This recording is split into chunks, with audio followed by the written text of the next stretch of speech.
नमस्कार दोस्तों, चलिए जानते हैं आज की ताजा और मुख्य समाचार और 50 बड़ी खबरों को सिर्फ 10 मिनट में। लेकिन उससे पहले आप इस वीडियो को कहां से देख रहे हैं, कमेंट में जरूर बताएं।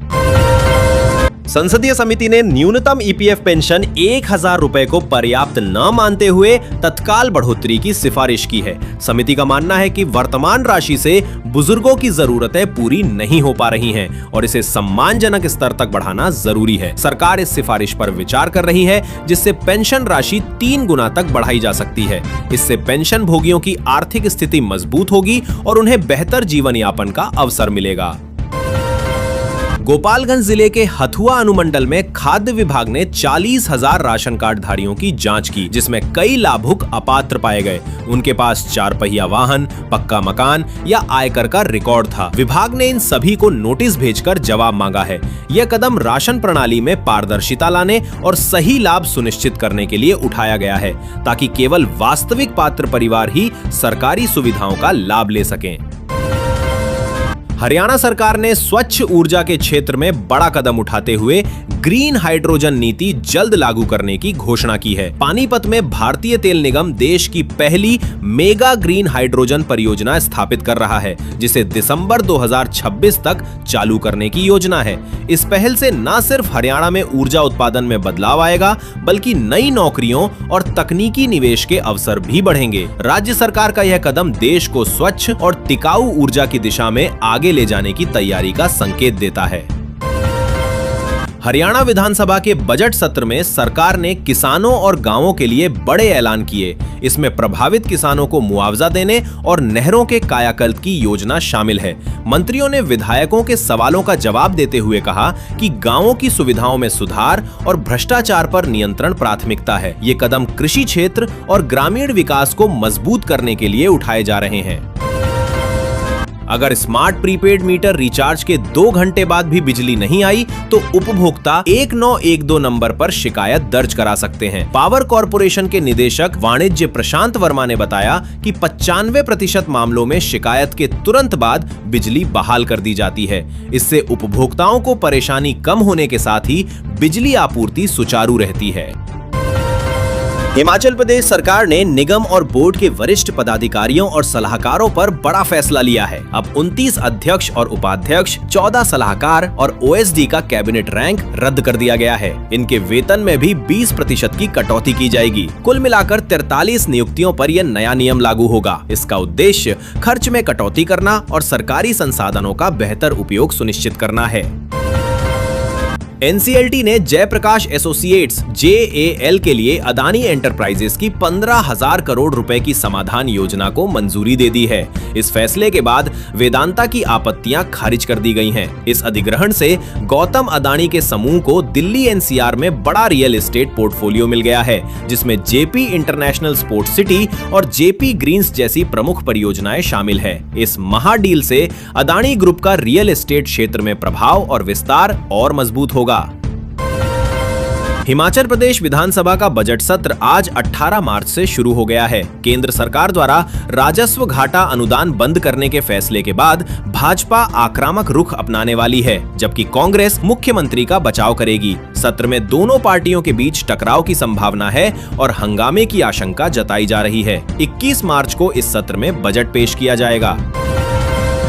भारतीय क्रिकेटर कुलदीप यादव और वंशिका चड्ढा की शादी का रिसेप्शन लखनऊ में हुआ, जिसमें मुख्यमंत्री योगी आदित्यनाथ शामिल हुए। मुख्यमंत्री ने नवविवाहित जोड़े को आशीर्वाद दिया और उनके सुखद वैवाहिक जीवन की कामना की। इस दौरान कई खेल और राजनीतिक हस्तियां भी मौजूद रहीं। कुलदीप ने मुख्यमंत्री के पैर छूकर सम्मान लिया। समारोह में शादी के रीति रिवाज और खुशियों का माहौल देखने को मिला, जिससे सभी मेहमानों को आनंद का अनुभव हुआ।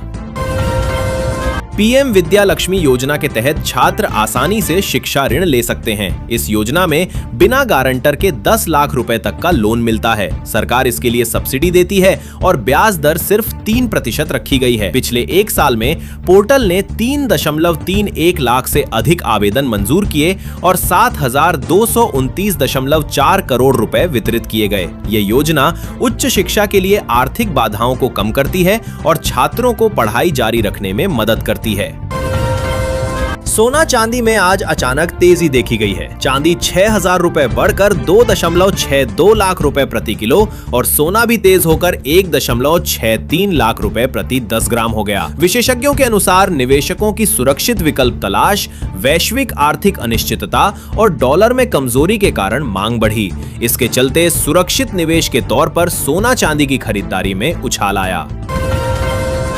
उत्तर प्रदेश में महिलाओं को सशक्त बनाने के लिए उप मुख्यमंत्री केशव प्रसाद मौर्य ने बैंकों को निर्देश दिए हैं कि योजनाओं के तहत लक्षित महिलाओं को लैपटॉप और मोबाइल उपलब्ध कराए जाएं। इसका मकसद 1 करोड़ महिलाओं को आर्थिक रूप से सक्षम बनाना है। इस पहल से महिलाओं को डिजिटल कौशल और आर्थिक अवसर दोनों मिलेंगे, जिससे उनकी आत्मनिर्भरता बढ़ेगी और प्रदेश में महिला सशक्तिकरण को मजबूत आधार मिलेगा। मध्य प्रदेश सरकार ने मुख्यमंत्री कन्या विवाह योजना के तहत 2026 से 27 में 44,000 से अधिक सामूहिक विवाह कराने का लक्ष्य रखा है। इसके लिए 242 करोड़ रुपए का बजट तय किया गया है। सरकार ने प्रत्येक विवाह की तिथियां पहले से निर्धारित की हैं और इसका उद्देश्य परिवारों को आर्थिक सहायता देना और कन्याओं के विवाह को सुनिश्चित करना है। इस पहल से कम आय वाले परिवारों को बड़ी राहत मिलेगी और सामाजिक सुरक्षा बढ़ेगी। बिहार सरकार 534 नए मॉडल स्कूल खोलने की तैयारी में है, जिसमें भागलपुर के 16 स्कूल भी शामिल हैं। शिक्षा विभाग के अपर मुख्य सचिव डॉक्टर बी राजेंद्र ने बताया कि शिक्षकों की नियुक्ति के लिए जल्द ही एसओपी जारी की जाएगी और वेतन तय तारीख पर मिलेगा। ये नियुक्तियां ई शिक्षा कोष के माध्यम से की जाएंगी। इस योजना से विद्यार्थियों को बेहतर शिक्षा और सुविधाएं मिलने की उम्मीद है।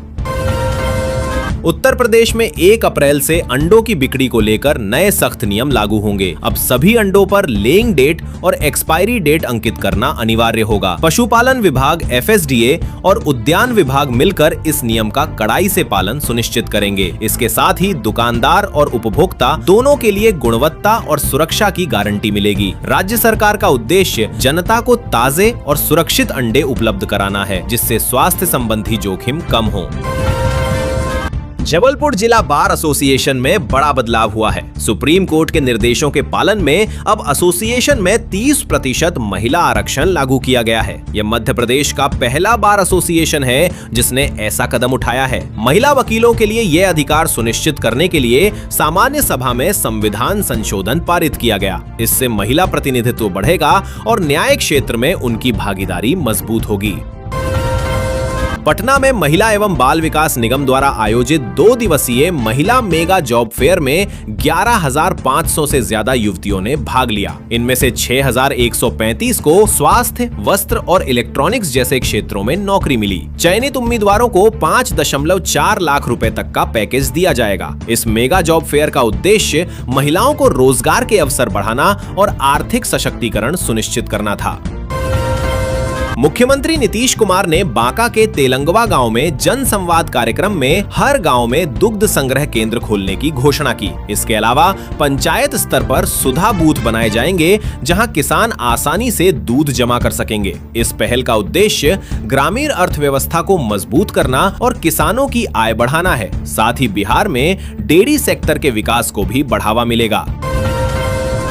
मध्य प्रदेश पुलिस अपने प्रशिक्षण को स्मार्ट बनाने जा रही है। नए पाठ्यक्रम में AI आधारित तकनीकें शामिल की जाएंगी, जैसे फेशियल रिकॉग्निशन और डिजिटल सर्विलेंस। प्रशिक्षण में वर्चुअल फायरिंग सिमुलेटर और डिजिटल सैंड मॉडल का उपयोग होगा, जिससे आरक्षकों को असली जैसी ट्रेनिंग मिलेगी और संदिग्धों की पहचान आसान होगी। ये पहल पुलिस की दक्षता और सुरक्षा क्षमता को बढ़ाएगी।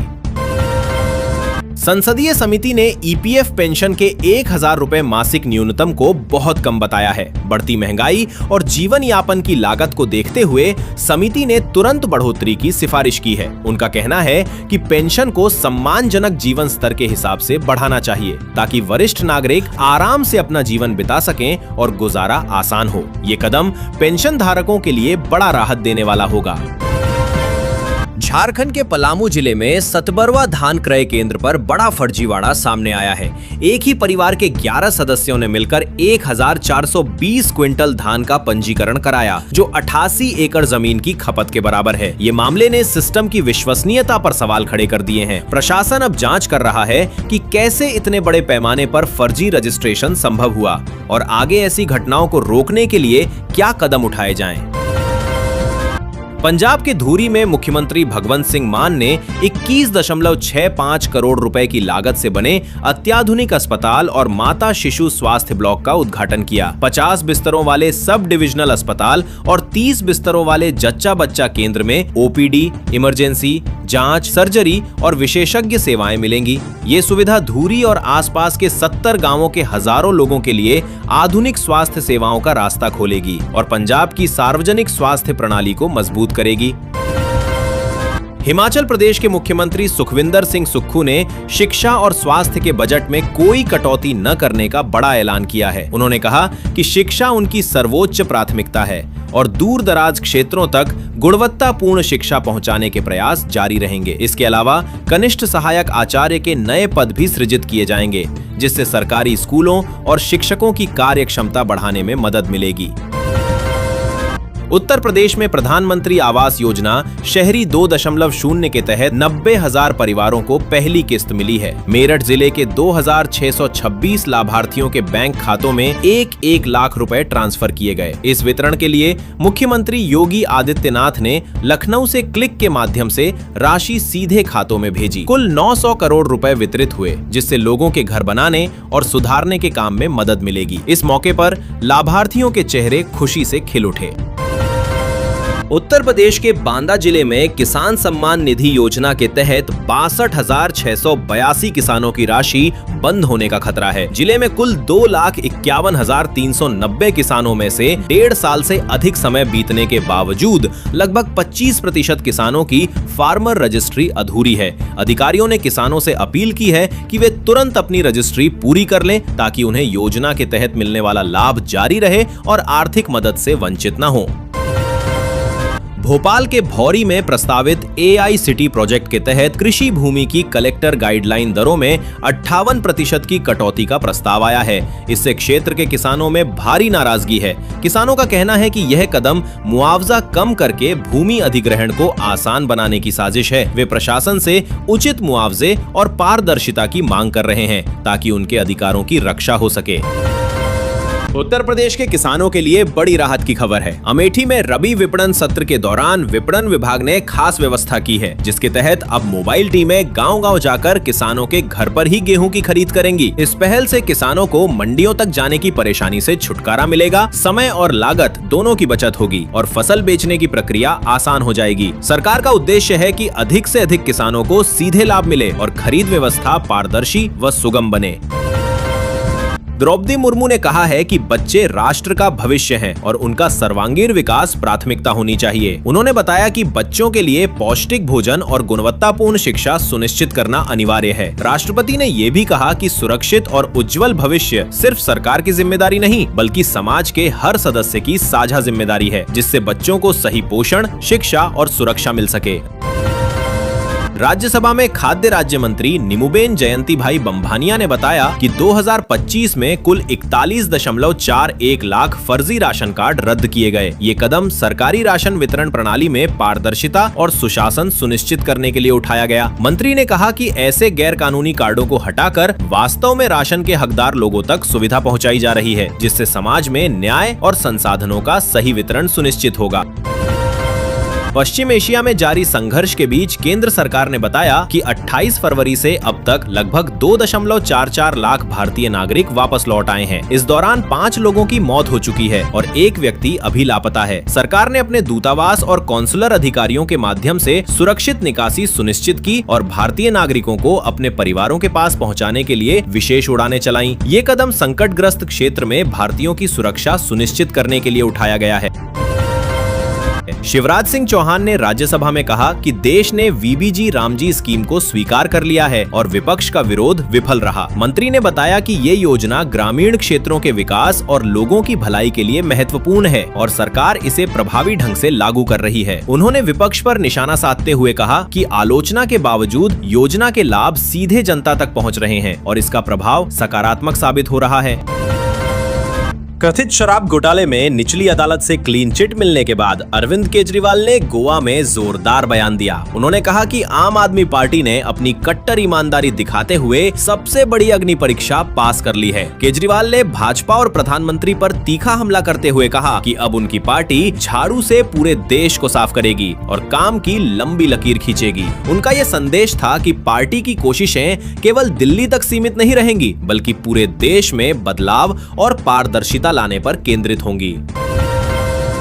हिमाचल प्रदेश में पंचायतों के पुनर्गठन के बाद आरक्षण रोस्टर को लेकर चर्चा तेज हो गई है। नए नियमों के तहत लगातार 2 बार आरक्षित रही पंचायतें अब अनारक्षित होंगी। इसका उद्देश्य पंचायतों में समान अवसर सुनिश्चित करना और सभी वर्गों को प्रतिनिधित्व देना बताया जा रहा है। राज्य सरकार इस प्रक्रिया को लागू करने के लिए अधिकारियों और पंचायतों के साथ समन्वय कर रही है, ताकि नए आरक्षण नियम पारदर्शी और निष्पक्ष तरीके से लागू किए जा सकें। हरियाणा पुलिस के डीसीपी स्तर के अधिकारियों को अब नेट ग्रिड का एक्सेस मिल गया है, जो केंद्रीय एजेंसियों द्वारा उपयोग की जाने वाली प्रणाली है। इससे किसी भी नागरिक की आधार, पैन और बैंकिंग जैसी महत्वपूर्ण जानकारी एक क्लिक पर उपलब्ध होगी। इसका उद्देश्य अपराधियों की पहचान और उनकी गतिविधियों पर नजर रखना आसान बनाना है, जिससे संगठित अपराध, साइबर अपराध और आतंकवाद के मामलों की जांच में तेजी आएगी। अधिकारियों का कहना है कि यह कदम कानून व्यवस्था को मजबूत करने और अपराध नियंत्रण में सहायक साबित होगा। पंजाब सरकार ने 2026 से 27 के बजट में मुख्यमंत्री सेहत योजना के लिए 2000 करोड़ रुपए का आवंटन किया है। इस योजना के तहत परिवारों को 10 लाख रुपए तक का कैशलेस चिकित्सा इलाज मिलेगा, जिससे आर्थिक कठिनाइयों के कारण उपचार में देरी नहीं होगी। सरकार का उद्देश्य है कि अधिक से अधिक लोगों तक गुणवत्तापूर्ण स्वास्थ्य सेवाएं पहुंचें और हर परिवार सुरक्षित इलाज सुनिश्चित कर सके। मुख्यमंत्री योगी आदित्यनाथ ने घोषणा की है कि उत्तर प्रदेश सरकार काशी रामेश्वरम तीर्थयात्रियों को विशेष सुविधाएं देगी, ठीक वैसे ही जैसे कैलाश मानसरोवर यात्रियों को दी जाती हैं। इसका उद्देश्य एक भारत श्रेष्ठ भारत की भावना को मजबूत करना है। सरकार रेलवे के साथ समन्वय कर तीर्थयात्रियों की यात्रा को सुगम बनाने और उन्हें सहायता राशि प्रदान करने की तैयारी कर रही है, ताकि धार्मिक यात्राओं में सुविधा और सुरक्षा सुनिश्चित हो सके। अप्रैल से कक्षा 9 का सिलेबस बदलने जा रहा है। एनसीईआरटी ने कक्षा 1 से 8 तक की नई किताबें तैयार कर ली है और कक्षा 9 का नया सिलेबस 2026 से 27 से लागू होगा। इसका ड्राफ्ट पहले ही जारी किया जा चुका है। शिक्षकों को सलाह दी गई है कि वे बच्चों की बुनियादी समझ पर ध्यान दें और नई किताबों के अनुसार पढ़ाई को आसान और प्रभावी बनाएं। इसका उद्देश्य है कि बच्चों की सीखने की क्षमता मजबूत हो और उन्हें विषय अच्छे से समझ में आए। यूपी में रेल यात्रियों के लिए बड़ा अलर्ट है। कानपुर सेंट्रल और कानपुर पुल के बीच 1 अप्रैल से 13 मई तक इंजीनियरिंग कार्य के कारण मेगा ब्लॉक लगेगा। इस दौरान पूर्वोत्तर रेलवे की 26 ट्रेनें प्रभावित होंगी। कुछ ट्रेनें रद्द की जाएंगी, कुछ शॉर्ट टर्मिनेट या शॉर्ट ओरिजिनेट होंगी और कुछ को अलग मार्ग से चलाया जाएगा। यात्रियों को सलाह दी गई है कि वे यात्रा से पहले ट्रेन की स्थिति जरूर जांच लें, ताकि असुविधा कम हो। केरल में 224 हेक्टेयर की बानाची एस्टेट बेची जाएगी। मुख्यमंत्री डॉक्टर मोहन यादव ने बताया कि इस संपत्ति में अतिक्रमण हो रहा है और सरकार को कोई लाभ नहीं हो रहा। कैबिनेट ने बिक्री से पहले इसकी मूल्यांकन प्रक्रिया शुरू करने का निर्णय लिया है। ये कदम सरकारी संपत्ति का बेहतर उपयोग सुनिश्चित करने के लिए उठाया गया है। बांका में समृद्धि यात्रा के दौरान मुख्यमंत्री नीतीश कुमार ने अपने 20 साल के शासनकाल की उपलब्धियों का ब्यौरा दिया। उन्होंने विकास योजनाओं और प्रशासनिक सुधारों को गिनाते हुए भविष्य की राजनीति और नेतृत्व पर संकेत दिए। इसके तहत उप मुख्यमंत्री सम्राट चौधरी को आगे बढ़ाने का संदेश भी दिया गया, जो आगामी रणनीतियों और नेतृत्व परिवर्तन का संकेत माना जा रहा है। भारतीय क्रिकेटर कुलदीप यादव और वंशिका चड्ढा के शादी के रिसेप्शन में मुख्यमंत्री योगी आदित्यनाथ लखनऊ पहुंचे। मुख्यमंत्री ने नवदंपति को आशीर्वाद दिया और उनके सुखद वैवाहिक जीवन की कामना की। इस दौरान कुलदीप यादव ने मुख्यमंत्री का पैर छूकर सम्मान आशीर्वाद लिया। समारोह में परिवारजन और करीबी मित्रों के साथ कई गणमान्य व्यक्ति भी मौजूद रहे, जिन्होंने जोड़े को शुभकामनाएं दी। इस अवसर पर हल्की फुल्की चर्चा और खुशियों का माहौल बना रहा, जिसमें शादी के खुशियों भरे पल सभी ने साझा किए। दिल्ली में बुधवार से मौसम का मिजाज बदलने वाला है। अगले 3 दिनों तक आकाश में बादल छाए रहेंगे और हल्की बारिश होने की संभावना है। मौसम विभाग ने गुरुवार और शुक्रवार के लिए तेज हवाओं की चेतावनी दी है, जिसकी रफ्तार 30 से 50 किलोमीटर प्रति घंटे तक हो सकती है। साथ ही बिजली कड़कने की संभावना के चलते येलो अलर्ट भी जारी किया गया है। लोगों को सावधानी बरतने और आवश्यक होने पर घर से निकलते समय सतर्क रहने की सलाह दी गई है। मुख्यमंत्री रेखा गुप्ता ने निर्मल छाया कॉम्प्लेक्स का दौरा कर महिलाओं और बच्चों से संवाद किया। उन्होंने महिला सशक्तिकरण और बाल कल्याण की पहलों का अवलोकन किया और इस दौरान जुवेनाइल जस्टिस पोर्टल का भी शुभारंभ किया। मुख्यमंत्री ने बच्चों के सुरक्षित और संरक्षित वातावरण की आवश्यकता पर जोर दिया और महिलाओं के लिए उपलब्ध सुविधाओं के बेहतर उपयोग को बढ़ावा देने की बात कही। उन्होंने स्थानीय अधिकारियों को इन पहलों के प्रभावी क्रियान्वयन का निर्देश भी दिया। झारखंड कांग्रेस ने अनुशासनहीनता के चलते 7 नेताओं को 3 साल के लिए निलंबित कर दिया है। ये कार्रवाई डॉक्टर रामेश्वर उरांव की अध्यक्षता में हुई। सिमडेगा के 5 नेताओं पर नगर निकाय चुनाव में पार्टी के विरोध में जाने का आरोप था। पार्टी ने कहा कि ये कदम अनुशासन बनाए रखने और संगठन की निष्ठा सुनिश्चित करने के लिए लिया गया है। निलंबित नेताओं के खिलाफ आवश्यक और समयबद्ध जांच की जाएगी ताकि भविष्य में ऐसी घटनाओं की पुनरावृत्ति न हो। बिहार के मुख्यमंत्री नीतीश कुमार ने बांका के तेलंगवा गांव में कहा कि राज्य के हर गांव में दुग्ध संग्रह केंद्र खोले जाएंगे। इसके अलावा पंचायत स्तर पर सुधा बूथ बनाए जाएंगे, जहां से दूध की खरीद और वितरण सुगम होगा। ये पहल ग्रामीण अर्थव्यवस्था को मजबूत करने और किसानों की आय बढ़ाने के उद्देश्य से की जा रही है। मुख्यमंत्री ने कहा कि इससे किसानों को सीधे लाभ मिलेगा और दूध उत्पादकों का आर्थिक हित सुरक्षित रहेगा। हरियाणा के मुख्यमंत्री नायब सिंह सैनी ने राज्यसभा चुनाव के परिणामों पर प्रतिक्रिया दी। उन्होंने कांग्रेस पर तीखा हमला करते हुए कहा कि क्रॉस वोटिंग ने पार्टी की आंतरिक कमजोरी उजागर कर दी। मुख्यमंत्री ने आरोप लगाया कि विपक्ष अपने ही विधायकों पर नियंत्रण नहीं रख पाया और इससे उसके चुनावी दांव फेल हुए। सैनी ने ये भी संकेत दिए कि जनता को अब राजनीतिक स्थिरता और पारदर्शिता की जरूरत है। कोसी सीमांचल क्षेत्र में गैस आपूर्ति की सुविधा शुरू हो गई है। गुवाहाटी बरौनी गैस पाइपलाइन के पूरा होने के बाद मधेपुरा से सहरसा तक घरों में पाइपलाइन गैस पीएनजी दी जाएगी। खगड़िया जिले के लिए अलग प्लांट बनाया जाएगा, जिससे वहां के उपभोक्ताओं को भी पीएनजी सुविधा मिल सके। इस पहल से गैस सिलेंडर पर निर्भरता कम होगी और घरों में खाना पकाने और अन्य ऊर्जा जरूरतों में सुविधा बढ़ेगी। राष्ट्रपति द्रौपदी मुर्मू ने अक्षय पात्र फाउंडेशन की 5 अरबवीं थाली परोसी। इस मौके पर शिक्षा मंत्री धर्मेंद्र प्रधान भी मौजूद रहे। राष्ट्रपति ने बच्चों के पौष्टिक भोजन और गुणवत्तापूर्ण शिक्षा पर जोर देते हुए कहा कि यह राष्ट्र के भविष्य में निवेश है। उन्होंने बच्चों के सर्वांगीण विकास और उनके उज्जवल भविष्य के लिए शिक्षा और पोषण की महत्ता को रेखांकित किया। चंडीगढ़ के पंजाब यूनिवर्सिटी परिसर में मंगलवार शाम एक गंभीर घटना घटी। 4 हथियारबंद युवकों ने पूर्व छात्र नेता जश्न सिंह जयंदा पर फायरिंग की, लेकिन वह बाल-बाल बच गए। यह हमला छात्र राजनीति और सुरक्षा व्यवस्था दोनों पर चिंता बढ़ा रहा है। घटना के तुरंत बाद पुलिस ने इलाके में घेराबंदी कर जांच शुरू कर दी है। विश्वविद्यालय प्रशासन ने सुरक्षा बढ़ाने और परिसर में निगरानी कड़ी करने का आदेश दिया है। छात्रों और कर्मचारियों में भी सुरक्षा को लेकर तनाव और सवाल खड़े हो गए हैं।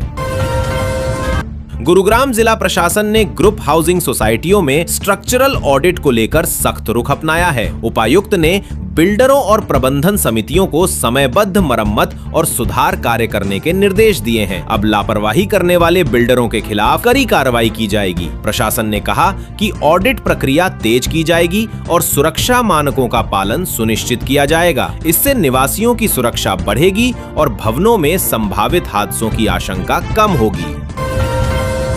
हरियाणा विधानसभा में राज्यसभा चुनाव को लेकर मंगलवार को हंगामा देखने को मिला। कांग्रेस ने भाजपा पर लोकतंत्र की हत्या का आरोप लगाया और जोरदार नारेबाजी की, लेकिन इसके बावजूद निंदा प्रस्ताव पारित कर दिया गया। मुख्यमंत्री नायब सिंह सैनी ने कहा कि विपक्ष की आदत है आरोप लगाकर भागने की, और आज भी उन्होंने अपने शब्दों और कार्यों से इसका प्रदर्शन किया। इससे स्पष्ट संदेश गया कि विधानसभा में नियम और प्रक्रिया का पालन करना अनिवार्य है और किसी भी हंगामे या विरोध के बावजूद लोकतंत्र की कार्रवाई जारी रहती है।